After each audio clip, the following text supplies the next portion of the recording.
Hello, everyone, and welcome to another edition of Benzinga TV. I'm Chris Dyer-Scalise here with Dustin Blitchok, one of our staff writers. And today we're going to talk about something very special that we were able to do just last week right here in the city of Detroit. Pretty rarefied experience. Dustin, could you elaborate a little bit on who we got to visit and what we got to do? So I think this was the first time for both of us riding in an autonomous car, right. which is something we write about a lot at Benzinga. A company called May Mobility, which is a startup from Ann Arbor, did a 5-day pilot program in downtown Detroit with an autonomous shuttle, a fully autonomous vehicle that took employees of the Quicken Loans family of companies from their parking areas to their offices downtown, and gave this company a chance to test out their technology in the real world and use it to develop it further. So we met the CEO, Edwin Olson, and other executives from May Mobility downtown here, and talked to them about how the company drew on the talent of autonomous engineers and designers from the University of Michigan, how they built their vehicle using an underlying platform from Polaris, but then added their autonomous technology. We have been working on this since the beginning of May of this year. So we moved into our headquarters 5 months ago. But this is not our first rodeo. So we've been working over the last 10 years as a group and bringing new people on in various entities. And this is actually our 6th autonomy stack that we've built before. The first as May, but the 6th overall. Were you at different startups before this? Mostly. We're out at the University of Michigan.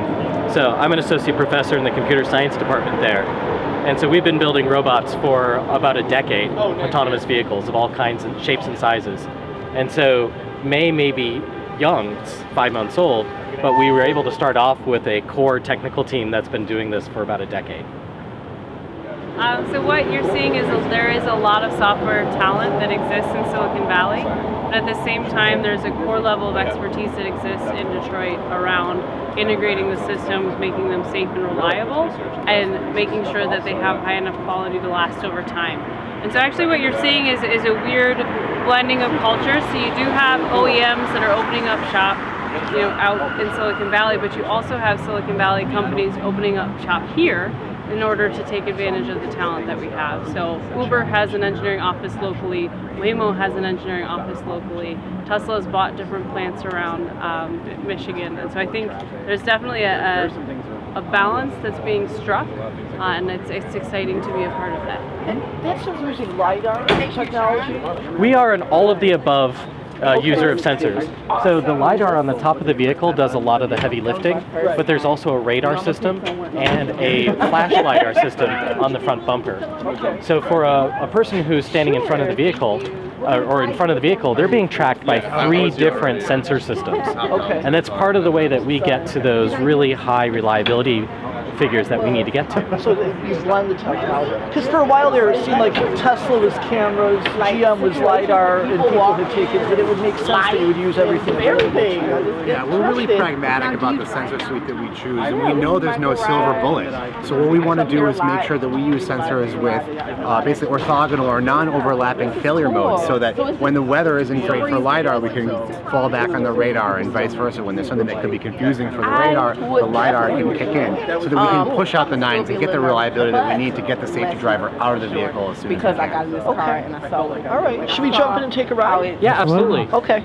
The shuttle doesn't have a steering wheel at all. It has a 49-inch LCD screen for a dashboard.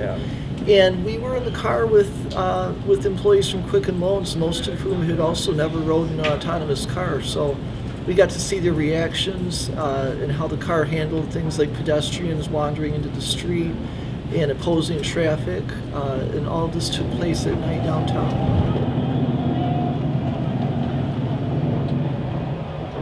So it's displaying the weather. What is the range? This is an electric vehicle. That's correct. What's the range of it and the speed and things like that? Is this meant for? This vehicle has a top speed of 25 miles an hour. It's street legal on roads up to 35 miles an hour, and the range really depends on a lot of factors. including the terrain, the actual battery pack that we've chosen to put in it. And for this pilot, we're able to do the entire pilot 7 to 10 p.m. without any issues. What have you been noticing while you've actually been? Now this is the first time since May started that you've done an on-the-street pilot like this? With members of the public, yes. We've been testing on public roads since since we got authorization to do so with our manufacturer plates. But this is From the the first state? From the state, yes. Have you had any surprises since you started downtown? Have you learned anything just right off? I'm sure you're going to go back and look at a lot of data and things like that. Well, we're learning every night, so there's always a new thing. I wouldn't say it's a surprise. What about the lesson we learned on Monday about the acceleration? So we as engineers, we had gotten a little used to how the vehicle handles, and so we had taken some of our turns more at a higher speed than perhaps some people who are used to the shuttles were used to taking them. And so we were able to get that feedback, and the next day we turned around, we adjusted the speeds going around the corners, and we were able to solve that problem for the riders.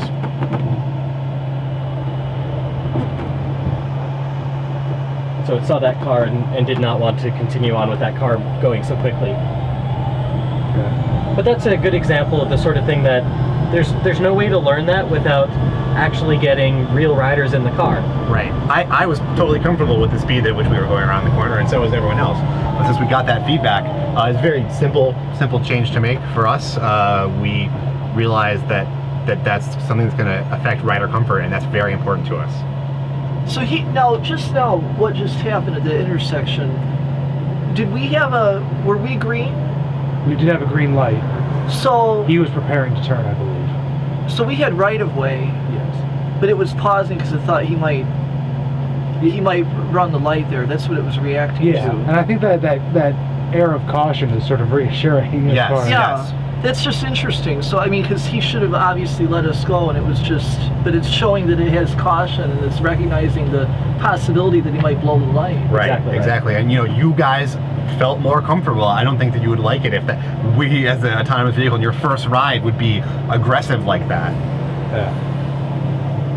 Well, it is Detroit. I mean, that would be like a local adjustment. Those are your words, not mine. And, when we talked to an executive from Quicken Loans or from Bedrock at the end of the ride, he told us that the company was considering long-term looking at autonomous shuttles as a transportation solution for its employees downtown. So that's a major company that's seriously looking at this technology as not the future, but something they could use now.